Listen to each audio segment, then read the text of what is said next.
Now this Fox News alert, French police arrest 4 people suspected of planning an attack in Paris. This as authorities in Belgium search for 2 suspects possibly linked to the massacre in Paris in November.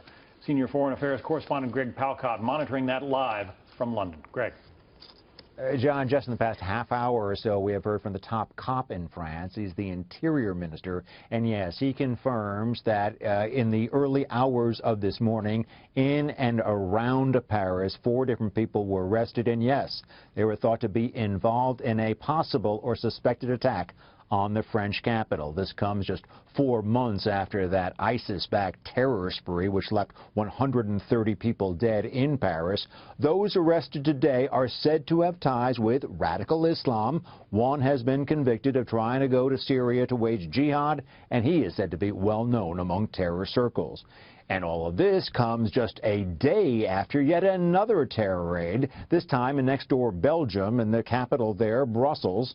Those inside the apartment targeted by anti-terror forces there fired back. 4 policemen were injured in that raid. Inside the apartment, a 35-year-old Algerian man was killed. Also discovered on the floor and around that apartment, a flag of the ISIS terror group, a radical Islam manual, a Kalashnikov automatic rifle, and a whole lot of ammunition. 2 others, apparently, who were inside the apartment fled. They remain on the run. Yesterday's raid was, in fact, linked to last year's carnage in Paris. That all was staged to a large degree from Belgium, and in the past couple of months in Brussels and around Brussels, there have been a lot of arrests in Paris, too, in the past couple of months. Both countries, both cities, on high alert still. Back to you, John.